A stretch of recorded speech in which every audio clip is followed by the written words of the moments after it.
Golden Audiobooks presents Sir Arthur Conan Doyle, The Memoirs of Sherlock Holmes, Adventure 1, Silver Blaze.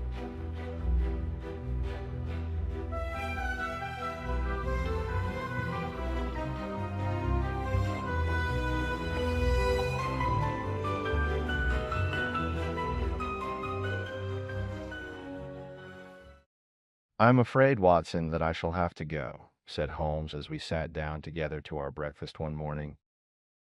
"Go? Where to?" "To Dartmoor, to King's Pyland." I was not surprised. Indeed, my only wonder was that he had not already been mixed upon this extraordinary case, which was the one topic of conversation through the length and breadth of England. For a whole day my companion had rambled about the room with his chin upon his chest and his brows knitted, charging and recharging his pipe with the strongest black tobacco, and absolutely deaf to any of my questions or remarks.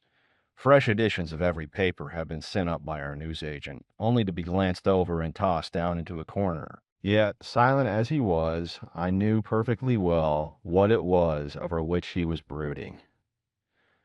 There was but one problem before the public which could challenge his powers of analysis, and that was the singular disappearance of the favorite for the Wessex Cup and the tragic murder of its trainer. When therefore he suddenly announced his intention of setting out for the scene of the drama, it was only what I had both expected and hoped for. "I should be most happy to go down with you if I should not be in the way," said I. "My dear Watson, you would confer a great favor upon me by coming, and I think that your time will not be misspent, for there are points about the case which promise to make it an absolutely unique one. We have, I think, just time to catch our train at Paddington, and I will go further into the matter upon our journey. You would oblige me by bringing with you your very excellent field glass." And so it happened that an hour or so later I found myself in the corner of a first-class carriage, flying along en route for Exeter, while Sherlock Holmes, with his sharp, eager face framed in his ear-flap traveling cap, dipped rapidly into the bundle of fresh papers which he had procured at Paddington. We had left reading far behind us before he thrust the last one of them under the seat and offered me his cigar case. "We are going well," said he, looking out the window and glancing at his watch. "Our rate at present is 53.5 miles an hour." "I have not observed the quarter-mile posts," said I. "Nor have I. But the telegraph posts upon this line are 60 yards apart, and the calculation is a simple one. I presume that you have looked into this matter of the murder of John Straker and the disappearance of Silver Blaze." "I have seen what the Telegraph and the Chronicle have to say. It is one of those cases where the art of the reasoner should be used rather for the sifting of details than for the acquiring of fresh evidence. The tragedy has been so uncommon, so complete, and of such personal importance to so many people, that we are suffering from a plethora of surmise, conjecture, and hypothesis. The difficulty is to detach the framework of fact, of absolute undeniable fact, from the embellishments of theorists and reporters. Then, having established ourselves upon this sound basis, it is our duty to see what inferences may be drawn, and what are the special points upon which the whole mystery turns. On Tuesday evening I received telegrams from both Colonel Ross, the owner of the horse, and from Inspector Gregory, who is looking after the case, inviting my cooperation. "Tuesday evening!" I exclaimed. "And this is Thursday morning. Why didn't you go down yesterday?" "Because I made a blunder, my dear Watson, which is, I am afraid, a more common occurrence than anyone would think who only knew me through your memoirs. The fact is that I could not believe it possible that the most remarkable horse in England could long remain concealed, especially in so sparsely inhabited a place as the north of Dartmoor. From hour to hour yesterday I expected to hear that he had been found, and that his abductor was a murderer of John Straker. When, however, another morning had come, and I found that beyond the arrest of young Fitzroy Simpson nothing had been done, I felt that it was time for me to take action. Yet in some ways I feel that yesterday has not been wasted." "You have formed a theory, then?" At least I have got a grip of the essential facts of the case. I shall enumerate them to you, for nothing clears up a case so much as stating it to another person, and I can hardly expect your cooperation if I do not show you the position from which we start. I lay back against the cushions, puffing at my cigar, while Holmes, leaning forward with his long, thin forefinger checking off the points upon the palm of his left hand, gave me a sketch of the events which had led to our journey. Silver Blaze, said he, is from the Samami stock and holds as brilliant a record as his famous ancestor. He is now in his fifth year and has brought in turn each of the prizes of the turf to Colonel Ross, his fortunate owner. Up to the time of the catastrophe, he was the first favorite for the Wessex Cup, the betting being 3-1 on him. He has always, however, been a prime favorite with the racing public, and has never yet disappointed them, so that even at those odds enormous sums of money have been laid upon him. It is obvious, therefore, that there were many people who had the strongest interest in preventing Silver Blaze from being there at the fall of the flag next Tuesday. The fact was, of course, appreciated at King's Pyland, where the Colonel's training stable is situated. Every precaution was taken to guard the favorite. The trainer, John Straker, is a retired jockey who rode in Colonel Ross's colors before he became too heavy for the weighing chair. He has served the Colonel for 5 years as jockey, and for 7 as trainer, and has always shown himself to be a zealous and honest servant. Under him were 3 lads, for the establishment was a small one, containing only 4 horses in all. One of these lads sat up each night in the stable, while the others slept in the loft. All 3 bore excellent characters. John Straker, who is a married man, lived in a small villa about 200 yards from the stables. He has no children, keeps one maidservant, and is comfortably off. The country round is very lonely, but about half a mile to the north there is a small cluster of villas which have been built by a Tavistock contractor for the use of invalids and others who may wish to enjoy the pure Dartmoor air. Tavistock itself lies 2 miles to the west, while across the moor, also about 2 miles distant, is the larger training establishment of Mapleton, which belongs to Lord Backwater and is managed by Silas Brown. In every other direction the moor is a complete wilderness, inhabited only by a few roaming gypsies. Such was the general situation last Monday night, when the catastrophe occurred. On that evening the horses had been exercised and watered as usual, and the stables were locked up at 9 o'clock. 2 of the lads walked up to the trainer's house, where they had supper in the kitchen, while the third, Ned Hunter, remained on guard. At a few minutes after 9, the maid, Edith Baxter, carried down to the stables his supper, which consisted of a dish of curried mutton. She took no liquid, as there was a water tap in the stables, and it was the rule that the lad on duty should drink nothing else. The maid carried a lantern with her, as it was very dark, and the path ran across the open moor. Edith Baxter was within 30 yards of the stables when a man appeared out of the darkness and called to her to stop. As he stepped into the circle of yellow light thrown by the lantern, she saw that he was a person of gentlemanly bearing, dressed in a gray suit of tweeds with a cloth cap. He wore gaiters and carried a heavy stick with a knob to it. She was most impressed, however, by the extreme pallor of his face and by the nervousness of his manner. His age, she thought, would be rather over 30 than under it. "Can you tell me where I am?" he asked. "I had almost made up my mind to sleep on the moor when I saw the light of your lantern." "You are close to the King's Pyland training stables," said she. "Oh, indeed! What a stroke of luck!" he cried. "I understand that a stable boy sleeps there alone every night. Perhaps that is his supper which you are carrying to him. Now, I'm sure that you would not be too proud to earn the price of a new dress, would you?" He took a piece of white paper folded up out of his waistcoat pocket. "See that the boy has this tonight, and you shall have the prettiest frock that money can buy." She was frightened by the earnestness of his manner, and ran past him to the window through which she was accustomed to hand the meals. It was already opened, and Hunter was seated at the small table inside. She had begun to tell him of what had happened when the stranger came up again. "Good evening," said he, looking through the window. "I wanted to have a word with you." The girl has sworn that as he spoke, she noticed the corner of the little paper packet protruding from his closed hand. "What business have you here?" asked the lad. "It's business that may put something into your pocket," said the other. "You've 2 horses in for the Wessex Cup, Silver Blaze and Bayard. Let me have the straight tip, and you won't be a loser. Is it a fact that at the weights, Bayard could give the other 100 yards in 5 furlongs, and that the stable have put their money on him?"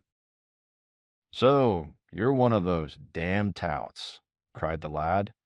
"I'll show you how we serve them in King's Pyland." He sprang up and rushed across the stable to unloose the dog. The girl fled away to the house, but as she ran, she looked back and saw that the stranger was leaning through the window. A minute later, however, when Hunter rushed out with the hound, he was gone, and though he ran all round the buildings, he failed to find any trace of him. "One moment," I asked.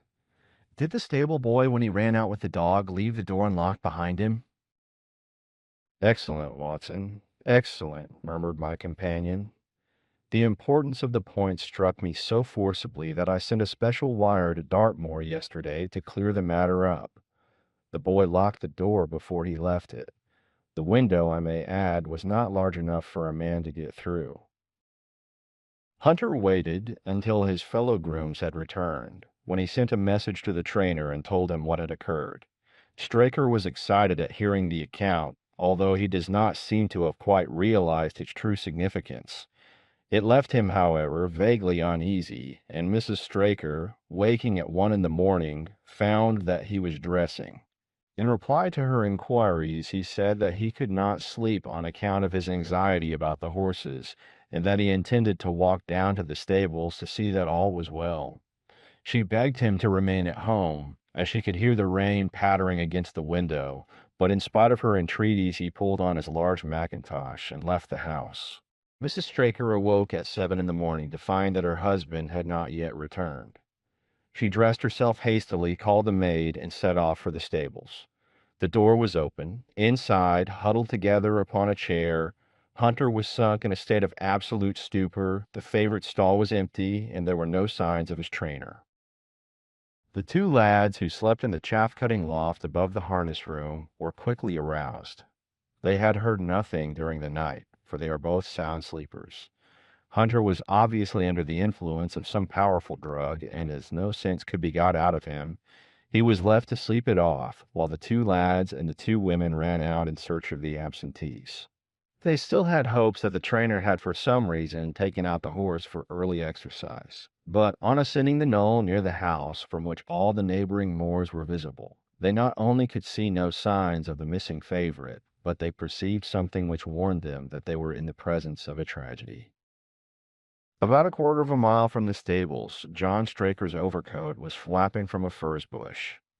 Immediately beyond, there was a bowl-shaped depression in the moor, and at the bottom of this was found the dead body of the unfortunate trainer. His head had been shattered by a savage blow from some heavy weapon, and he was wounded on the thigh, where there was a long, clean cut, inflicted evidently by some very sharp instrument. It was clear, however, that Straker had defended himself vigorously against his assailants, for in his right hand he held a small knife, which was clotted with blood up to the handle, while in his left he clasped a red and black silk cravat, which was recognized by the maid as having been worn on the preceding evening by the stranger who had visited the stables. Hunter, on recovering from his stupor, was also quite positive as to the ownership of the cravat. He was equally certain that the same stranger had, while standing at the window, drugged his curried mutton, and so deprived the stables of their watchman. As to the missing horse, there were abundant proofs in the mud, which lay at the bottom of the fatal hollow, that he had been there at the time of the struggle. But from that morning he has disappeared, and although a large reward has been offered, and all the gypsies of Dartmoor are on the alert, no news has come of him. Finally, an analysis has shown that the remains of his supper left by the stable lad contain an appreciable quantity of powdered opium, while the people at the house partook of the same dish on the same night without any ill effect. Those are the main facts of the case, stripped of all surmise and stated as baldly as possible. I shall now recapitulate what the police have done in the matter. Inspector Gregory, to whom the case has been committed, is an extremely competent officer. Were he but gifted with imagination, he might rise to great heights in his profession. On his arrival, he promptly found and arrested the man upon whom suspicion naturally rested. There was little difficulty in finding him, for he inhabited one of those villas which I have mentioned. His name, it appears, was Fitzroy Simpson. He was a man of excellent birth and education who had squandered a fortune upon the turf, and who lived now by doing a little quiet and genteel bookmaking in the sporting clubs of London. An examination of his betting book shows that bets to the amount of £5,000 had been registered by him against the favorite. On being arrested, he volunteered that statement that he had come down to Dartmoor in the hope of getting some information about the King's Pyland horses and also about Desborough, the second favorite, which was in charge of Silas Brown at the Mapleton stables. He did not attempt to deny that he had acted as described upon the evening before, but declared that he had no sinister designs and had simply wished to obtain first-hand information. When confronted with his cravat, he turned very pale, and was utterly unable to account for its presence in the hand of the murdered man. His wet clothing showed that he had been out in the storm of the night before, and his stick, which was a Penang lawyer, weighted with lead, was just such a weapon as might, by repeated blows, have inflicted the terrible injuries to which the trainer had succumbed. On the other hand, there was no wound upon his person, while the state of Straker's knife would show that one at least of his assailants must bear his mark upon him. There you have it all in a nutshell, Watson, and if you can give me any light, I shall be infinitely obliged to you. I had listened with the greatest interest to the statement which Holmes, with characteristic clearness, had laid before me. Though most of the facts were familiar to me, I had not sufficiently appreciated their relative importance, nor their connection to each other. Is it not possible, I suggested, that the incised wound upon Straker may have been caused by his own knife in the convulsive struggles which follow any brain injury? It is more than possible. It is probable, said Holmes. In that case, one of the main points in favor of the accused disappears. And yet, said I, even now I fail to understand what the theory of the police can be. I am afraid that whatever theory we state has very grave objections to it, returned my companion. The police imagine, I take it, that this Fitzroy Simpson, having drugged the lad, and having in some way obtained a duplicate key, opened the stable door and took out the horse, with the intention, apparently, of kidnapping him altogether. His bridle is missing, so that Simpson must have put this on. Then, having left the door open behind him, he was leading the horse away over the moor when he was either met or overtaken by the trainer. A row naturally ensued. Simpson beat out the trainer's brains with his heavy stick, without receiving any injury from the small knife which Straker used in self-defense, and then the thief either led the horse onto some secret hiding place, or else it may have bolted during the struggle, and be now wandering out on the moors. That is the case as it appears to the police, and improbable as it is, all other explanations are more improbable still. However, I shall very quickly test the matter when I am once upon the spot, and until then I cannot really see how we can get much further than our present position. It was evening before we reached the little town of Tavistock, which lies, like the boss of a shield, in the middle of the huge circle of Dartmoor. Two gentlemen were awaiting us in the station. The one, a tall, fair man with lion-like hair and beard, and curiously penetrating light blue eyes. The other, a small, alert person, very neat and dapper, in a frock coat and gaiters, with trim little side whiskers and an eyeglass. The latter was Colonel Ross, the well-known sportsman. The other, Inspector Gregory, a man who was rapidly making his name in the English detective service. "I am delighted that you have come down, Mr. Holmes," said the colonel. "The inspector here has done all that could possibly be suggested, but I wish to leave no stone unturned in trying to avenge poor Straker and in recovering my horse." "Have there been any fresh developments?" asked Holmes. "I am sorry to say that we have made very little progress," said the inspector. "We have an open carriage outside, and as you would no doubt like to see the place before the light fails, we might talk it over as we drive." A minute later, we were all seated in a comfortable landau, and were rattling through the quaint old Devonshire city. Inspector Gregory was full of his case, and poured out a stream of remarks, while Holmes threw in an occasional question or interjection. Colonel Ross leaned back with his arms folded and his hat tilted over his eyes, while I listened with interest to the dialogue of the two detectives. Gregory was formulating his theory, which was almost exactly what Holmes had foretold in the train.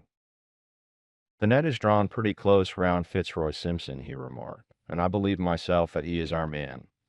At the same time, I recognize that the evidence is purely circumstantial, and that some new development may upset it." "How about Straker's knife?" "We have quite come to the conclusion that he wounded himself in his fall. My friend Dr. Watson made that suggestion to me as we came down. If so, it would tell against this man Simpson." "Undoubtedly. He has neither a knife nor any sign of a wound. The evidence against him is certainly very strong. He had a great interest in the disappearance of the favorite. He lies under suspicion of having poisoned the stable boy. He was undoubtedly out in the storm. He was armed with a heavy stick, and his cravat was found in the dead man's hand. I really think we have enough to go before a jury." Holmes shook his head. "A clever counsel would tear it all to rags," said he. "Why should he take the horse out of the stable? If he wished to injure it, why could he not do it there? Has a duplicate key been found in his possession? What chemist sold him the powdered opium? Above all, where could he, a stranger to the district, hide a horse in such a horse as this? What is his own explanation as to the paper which he wished the maid to give to the stable boy?"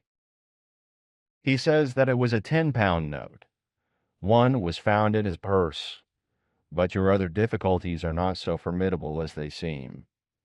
He is not a stranger to the district. He's twice lodged at Tavistock in the summer. The opium was probably brought from London. The key, having served its purpose, would be hurled away. The horse may be at the bottom of one of the pits or old mines upon the moor." "What does he say about the cravat?" "He acknowledges that it is his, and declares that he had lost it. But a new element has been introduced into the case which may account for his leading the horse from the stable." Holmes pricked up his ears. "We have found traces which show that a party of gypsies encamped on Monday night within a mile of the spot where the murder took place. On Tuesday they were gone. Now, presuming that there was some understanding between Simpson and these gypsies, might he not have been leading the horse to them when he was overtaken, and may they not have him now?" "It is certainly possible. The moor is being scoured for these gypsies. I have also examined every stable and outhouse in Tavistock and for a radius of 10 miles. There is another training stable quite close, I understand." "Yes, and that is a factor which we must certainly not neglect. As Desborough, their horse, was second in the betting, they had an interest in the disappearance of the favorite. Silas Brown, the trainer, is known to have had large bets upon the event, and he was no friend to poor Straker. We have, however, examined the stables, and there is nothing to connect him with the affair." "And nothing to connect this man Simpson with the interests of the Mapleton stables?" "Nothing at all." Holmes leaned back in the carriage, and the conversation ceased.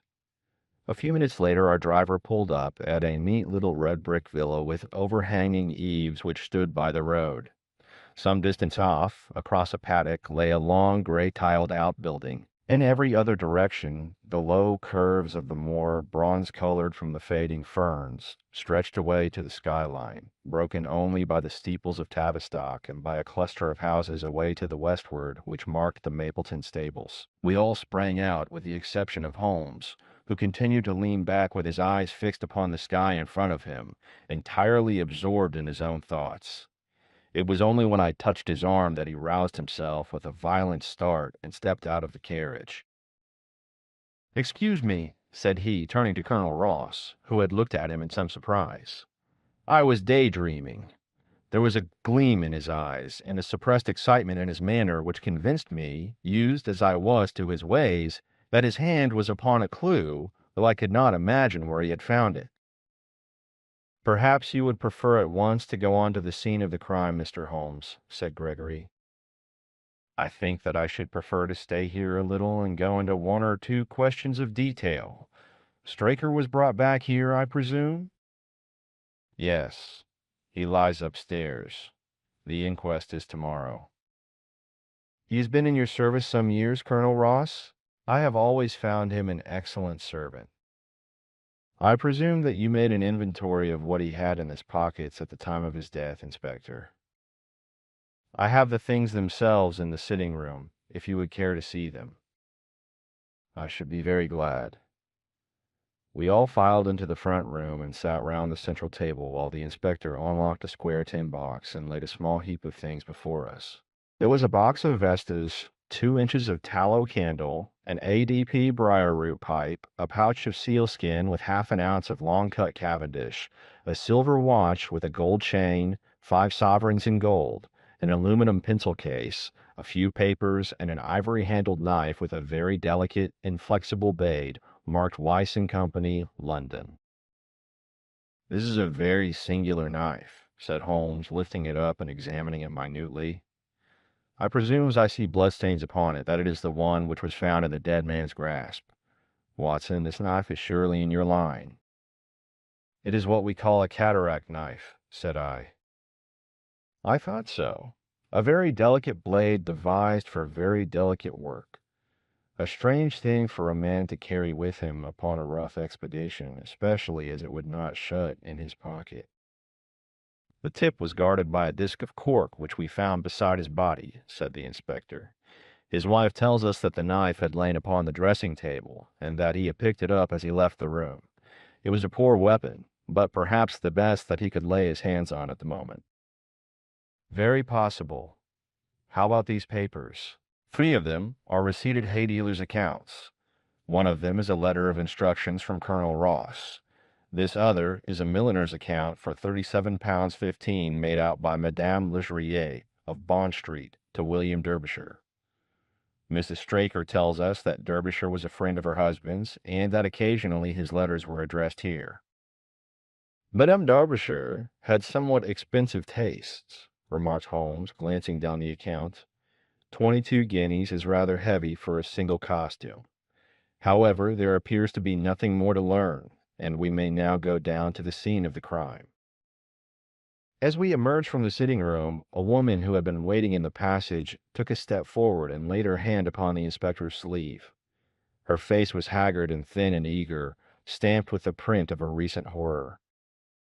"Have you got them? Have you found them?" she panted. "No, Mrs. Straker. But Mr. Holmes here has come from London to help us, and we shall do all that is possible." "Surely I met you in Plymouth at a garden party some little time ago, Mrs. Straker," said Holmes. "No, sir, you are mistaken." "Dear me! Why, I could have sworn to it. You wore a costume of dove-colored silk with ostrich feather trimming?" "I never had such a dress, sir," answered the lady. "Ah, that quite settles it," said Holmes. And with an apology he followed the inspector outside. A short walk across the moor took us to the hollow in which the body had been found. At the brink of it was the furze bush upon which the coat had been hung. "There was no wind that night, I understand," said Holmes. "None, but very heavy rain." "In that case the overcoat was not blown against the furze bush, but placed there." "Yes, it was laid across the bush." "You fill me with interest. I perceive that the ground has been trampled up a good deal. No doubt many feet have been here since Monday night." "A piece of matting has been laid here at the side, and we have all stood upon that." "Excellent. In this bag I have one of the boots which Straker wore, one of Fitzroy Simpson's shoes, and a cast horseshoe of silver blaze." "My dear inspector, you surpass yourself." Holmes took the bag, and descending into the hollow, he pushed the matting into a more central position. Then, stretching himself upon his face and leaning his chin upon his hands, he made a careful study of the trampled mud in front of him. "Hullo," said he suddenly. "What's this?" It was a wax vesta half burned, which was so coated with mud that it looked at first like a little chip of wood. "I cannot think how I came to overlook it," said the inspector, with an expression of annoyance. "It was invisible, buried in the mud. I only saw it because I was looking for it." "What? You expected to find it?" "I thought it not unlikely." He took the boots from the bag and compared the impressions of each of them with marks upon the ground. Then he clambered up to the rim of the hollow and crawled about among the ferns and bushes. "I'm afraid that there are no more tracks," said the inspector. "I have examined the ground very carefully for 100 yards in each direction." "Indeed," said Holmes, rising. "I should not have the impertinence to do it again after what you say. But I should like to take a little walk over the moor before it grows dark, that I may know my ground tomorrow, and I think that I shall put this horseshoe into my pocket for luck." Colonel Ross, who had shown some signs of impatience at my companion's quiet and systematic method of work, glanced at his watch. "I wish you would come back with me, Inspector," said he. "There are several points on which I should like your advice, and especially as to whether we do not owe it to the public to remove our horse's name from the entries for the cup." "Certainly not," cried Holmes with decision. "I should let the name stand." The colonel bowed. "I am very glad to have had your opinion, sir," said he. "You will find us at poor Straker's house when you have finished your walk, and we can drive together into Tavistock." He turned back with the inspector, while Holmes and I walked slowly across the moor. The sun was beginning to sink behind the stables of Mapleton, and the long, sloping plain in front of us was tinged with gold, deepening into rich, ruddy browns, where the faded ferns and brambles caught the evening light. But the glories of the landscape were all wasted upon my companion, who was sunk in the deepest thought. "It's this way, Watson," said he at last. "We may leave the question of who killed John Straker for the instant, and confine ourselves to finding out what has become of the horse. Now, supposing that he broke away during or after the tragedy, where could he have gone to? The horse is a very gregarious creature. If left to himself, his instincts would have been either to return to King's Pyland or go over to Mapleton. Why should he run wild upon the moor? He would surely have been seen by now. And why should gypsies kidnap him? These people always clear out when they hear of trouble, for they do not wish to be pestered by the police.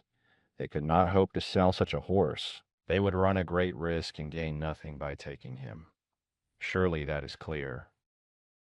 Where is he, then? I have already said that he must have gone to King's Pyland or to Mapleton. He is not at King's Pyland.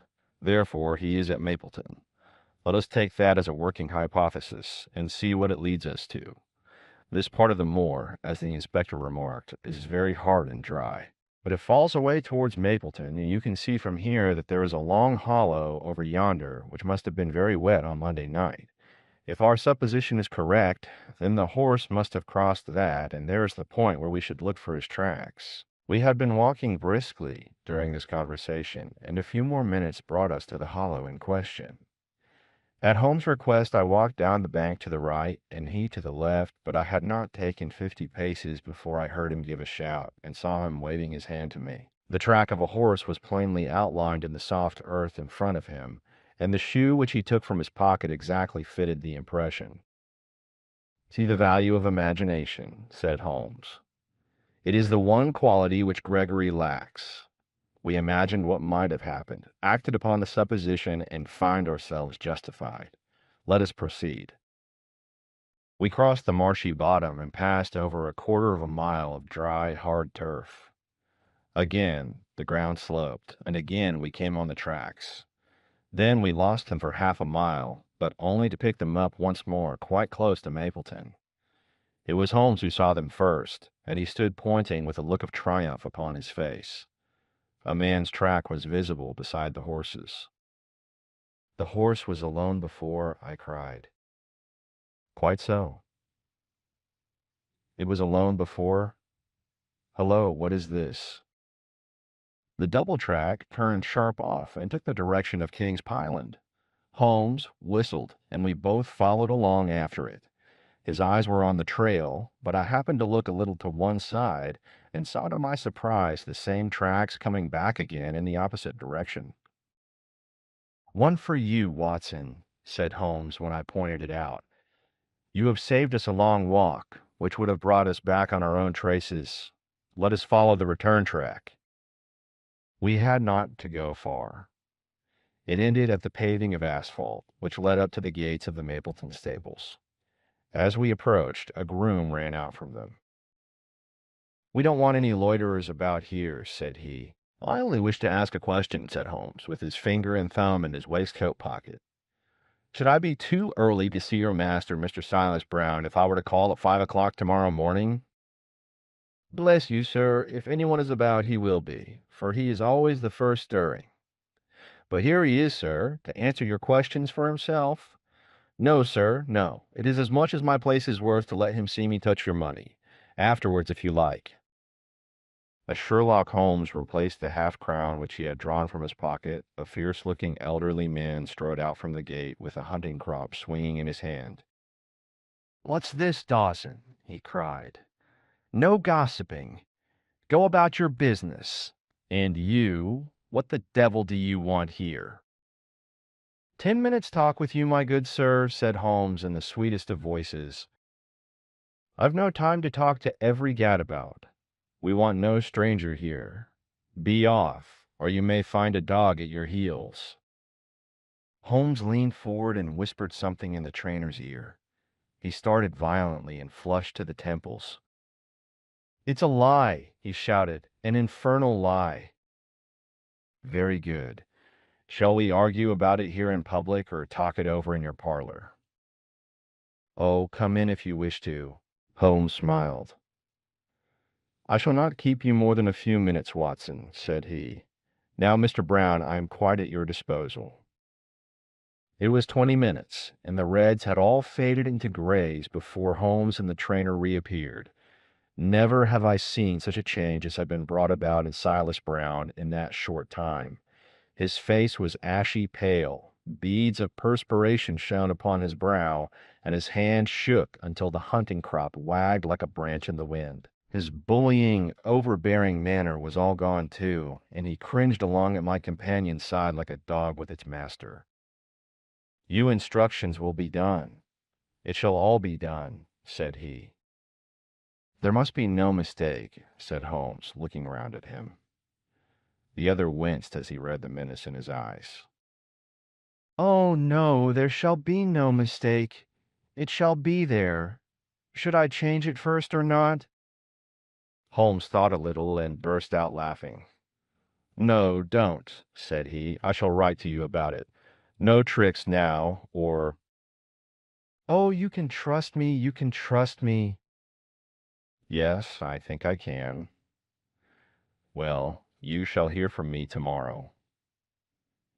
He turned upon his heel, disregarding the trembling hand which the other held out to him, and we set off for King's Pyland. "A more perfect compound of the bully, coward, and sneak than Master Silas Brown I have seldom met with," remarked Holmes as we trudged along together. "He has the horse, then?" He tried to bluster out of it, but I described to him so exactly what his actions had been upon that morning that he is convinced that I was watching him. Of course you observe the peculiarly square toes in the impressions, and that his own boots exactly corresponded to them. Again, of course, no subordinate would have dared to do such a thing.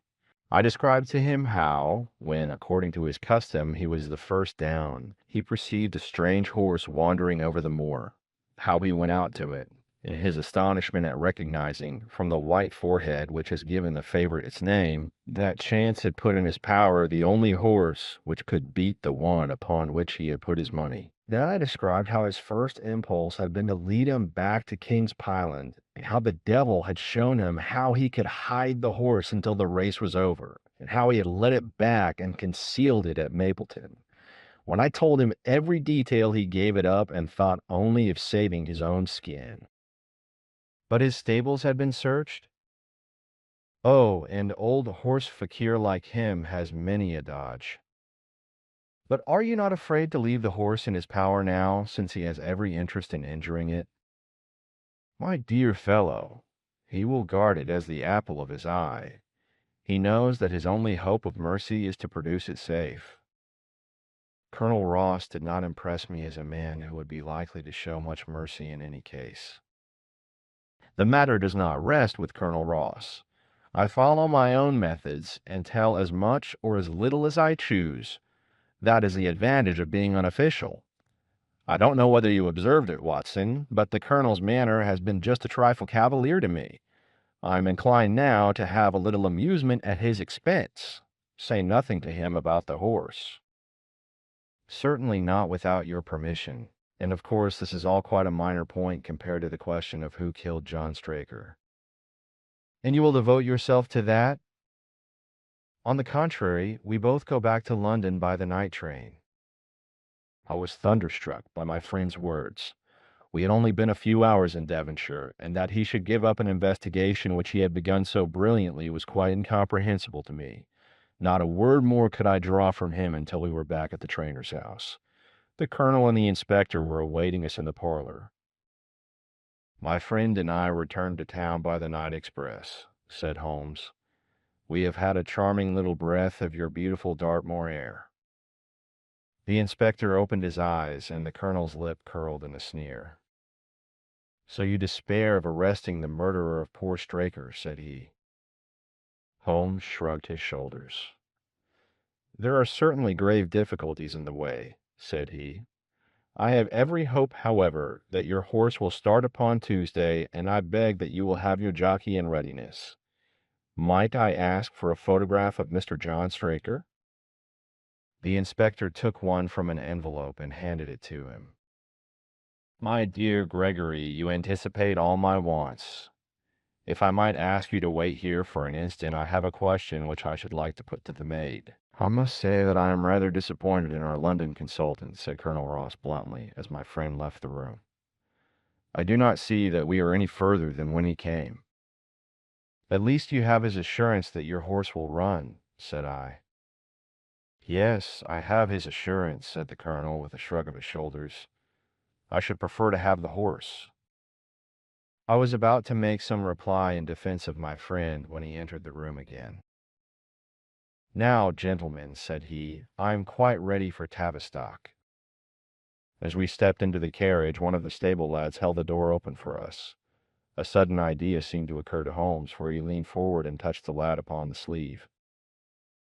You have a few sheep in the paddock, he said. Who attends to them? I do, sir. Have you noticed anything amiss with them of late? Well, sir, not of much account, but 3 of them have gone lame, sir. I could see that Holmes was extremely pleased, for he chuckled and rubbed his hands together. A long shot, Watson, a very long shot, said he, pinching my arm. Gregory, let me recommend to your attention this singular epidemic among the sheep. Drive on, coachman. Colonel Ross still wore an expression which showed the poor opinion which he had formed of my companion's ability, but I saw by the inspector's face that his attention had been keenly aroused. You consider that to be important? He asked. Exceedingly so. Is there any point to which you would wish to draw my attention? To the curious incident of the dog in the night time. The dog did nothing in the night time. That was the curious incident, remarked Sherlock Holmes. 4 days later, Holmes and I were again in the train, bound for Winchester to see the race for the Wessex Cup. Colonel Ross met us by appointment outside the station, and we drove in his drag to the course beyond the town.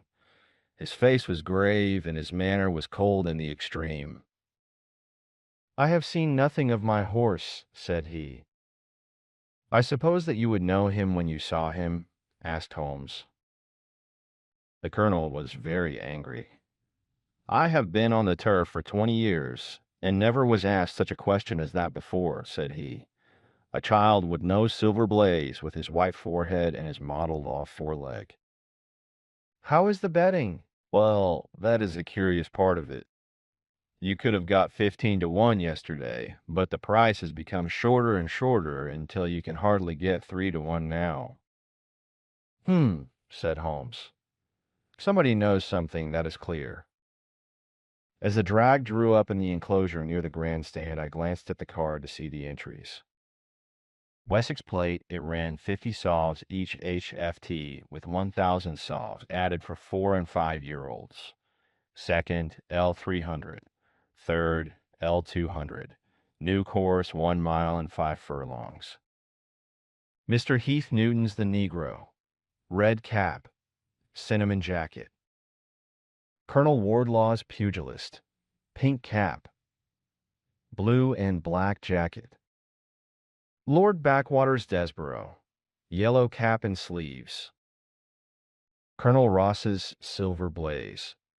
Black cap, red jacket. Duke of Balmoral's iris. Yellow and black stripes. Lord Singleford's raspier. Purple cap, black sleeves.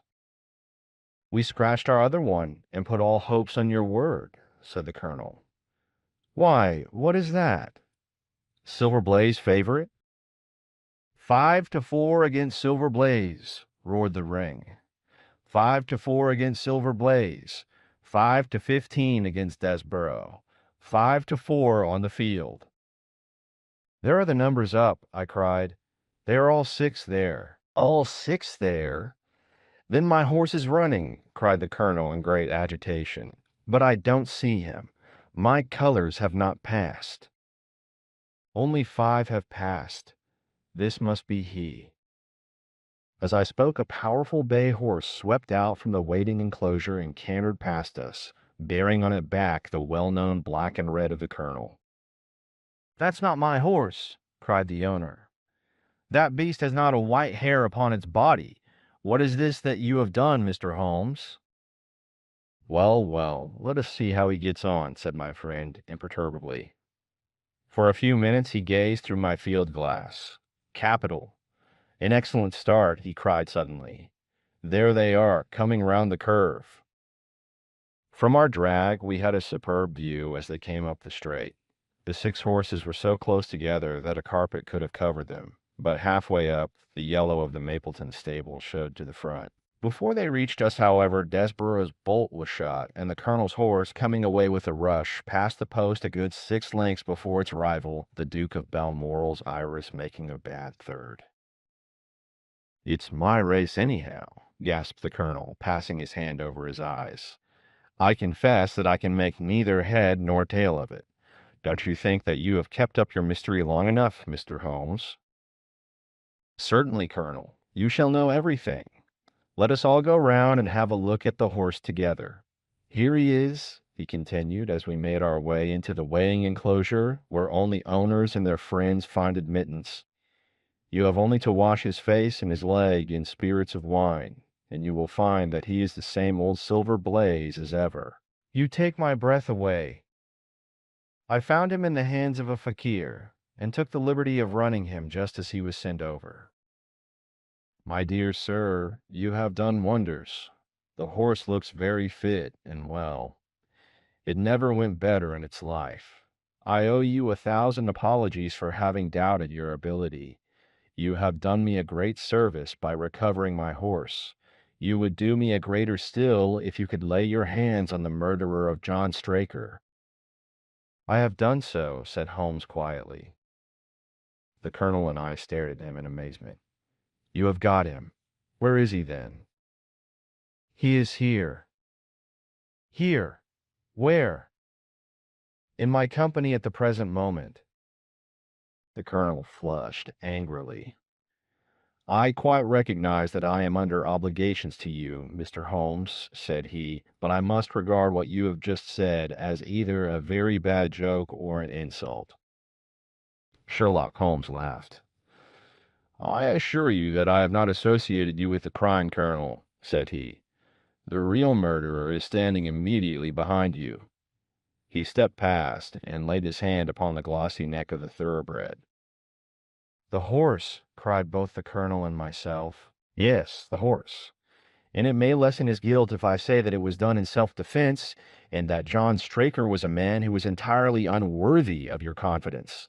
But there goes the bell, and as I stand to win a little on this next race, I shall defer a lengthy explanation until a more fitting time. We had the corner of a Pullman car to ourselves that evening as we whirled back to London, and I fancy that the journey was a short one to Colonel Ross as well as to myself, as we listened to our companion's narrative of the events which had occurred at the Dartmoor training stables upon the Monday night, and the means by which he had unraveled them. I confess, said he, that any theories which I had formed from the newspaper reports were entirely erroneous, and yet there were indications there, had they not been overlaid by other details which concealed their true import. I went to Devonshire with the conviction that Fitzroy Simpson was the true culprit, although, of course, I saw that the evidence against him was by no means complete. It was while I was in the carriage, just as we reached the trainer's house, that the immense significance of the curried mutton occurred to me. You may remember that I was distrait, and remained sitting after you had all alighted. I was marveling in my own mind how I could possibly have overlooked so obvious a clue. I confess, said the Colonel, that even now I cannot see how it helps us. It was the first link in my chain of reasoning. Powdered opium is by no means tasteless. The flavor is not disagreeable, but it is perceptible. Were it mixed with any ordinary dish, the eater would undoubtedly detect it, and would probably eat no more. A curry was exactly the medium which would disguise this taste. By no possible supposition could this stranger, Fitzroy Simpson, have caused curry to be served in the trainer's family that night, and it is surely too monstrous a coincidence to suppose that he happened to come along with powdered opium upon the very night when a dish happened to be served which would disguise the flavor. That is unthinkable. Therefore, Simpson becomes eliminated from the case, and our attention centers upon Straker and his wife, the only two people who could have chosen curried mutton for supper that night. The opium was added after the dish was set aside for the stable boy, for the others had the same for supper with no ill effects. Which of them then had access to that dish without the maid seeing them?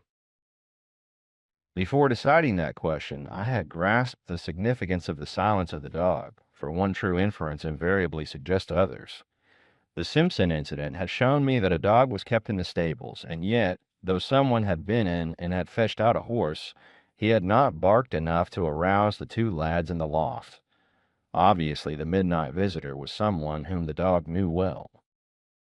I was already convinced, or almost convinced, that John Straker went down to the stables in the dead of the night and took out Silver Blaze. For what purpose?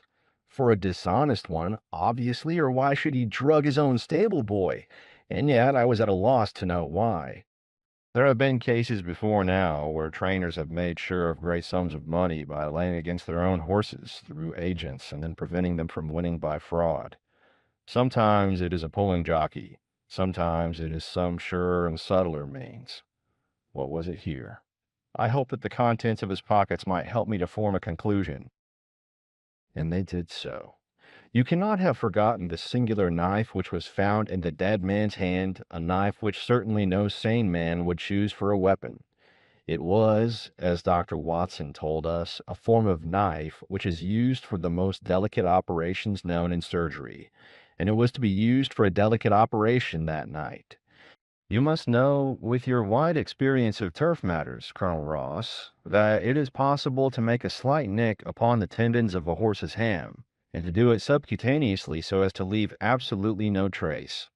The horse so treated would develop a slight lameness, which would be put down to a strain in exercise or a touch of rheumatism, but never to foul play. Villain!